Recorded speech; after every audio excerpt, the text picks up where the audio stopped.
natin kung nakaredy na ang video sa Quezon City.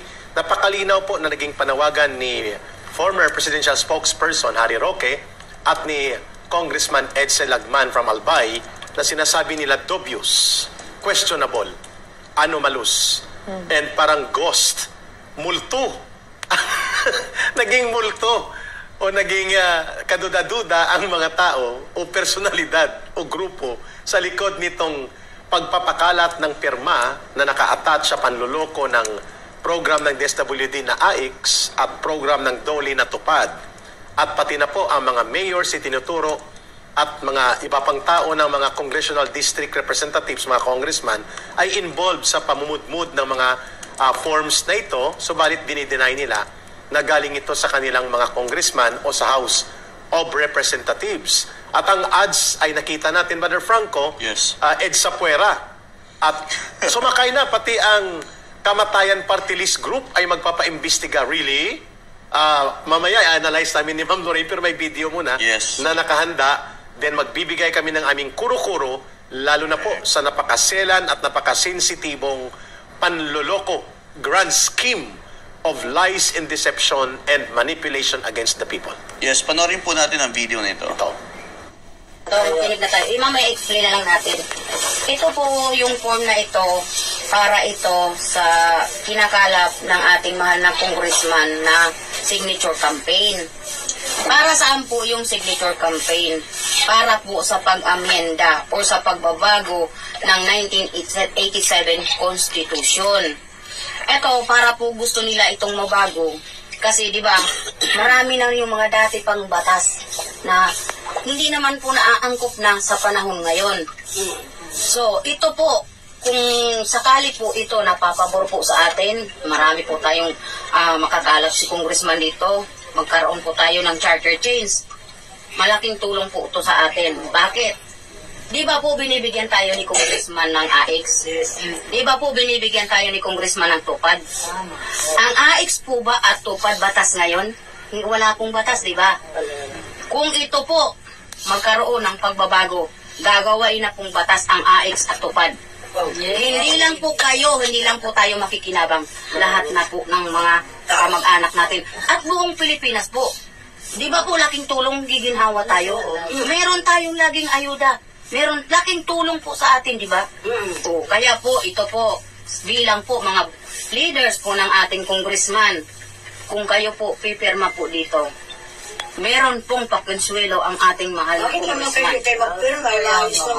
Ito po, nanay, meron pong pakonsuelo sa atin ang mahal na congressman. Bibigyan po tayo ng AIX. O, di ba? Yan. Ito po yun.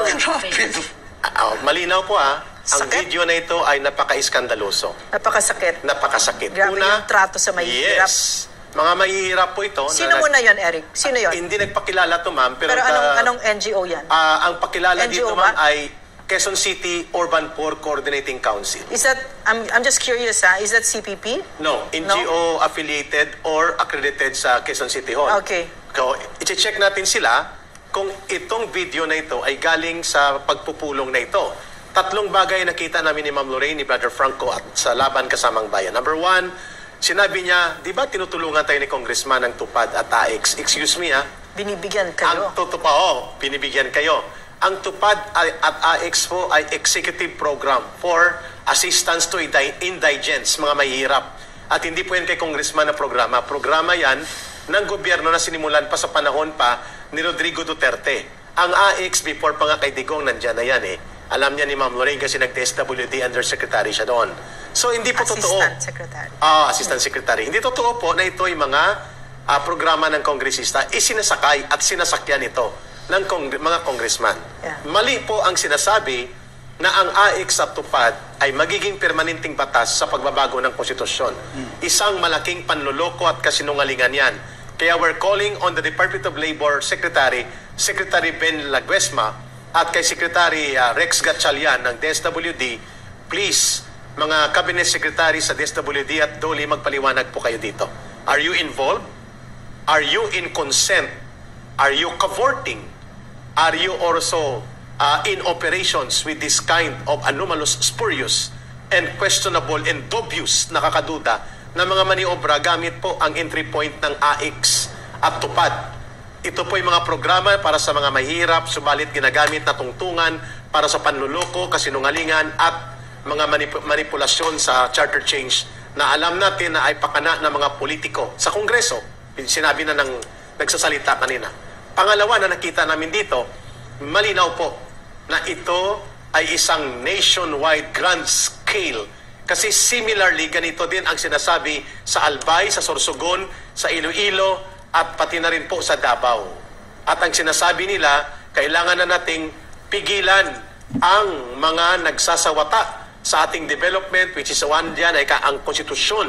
At kailangan tumulong tayo sa pamahalaan para mabago na ang ating saligang batas. Pero hindi nila sinasabi kung ano ang totoong layunin nito, ano ang sakop ng mga pagbabago, basta AIX at tupad dahil may pera na involved.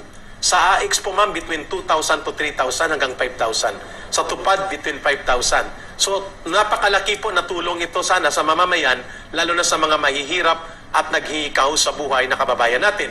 Ang pangatlo po na sinasabi dito, sino ang pumupundo sa pag-ikot ng mga formas? Sino nagbibigay ng allowance? Sino nagbabayad ng ads sa telebisyon? At sino po itong si Attorney Anthony Abad?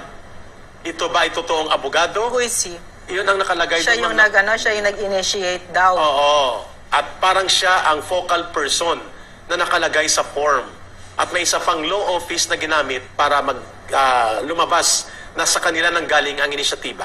Ang tanong, gano'n na ba kababaw ang pagtingin nyo sa mamamayan na hindi nila maintindihan na ito'y gamit ng mga politiko? Tatlo, ang aking binanggit at ang panghuli kong pupuntuhan, bakit kayo naghanda, Kongreso, ng 14 billion pesos for referendum and plebisito na hindi hiningi ng COMELEC at ibinunyag ni Congressman Lagman at sinugundahan ni Presidential Spokesman dati na si Harry Roque.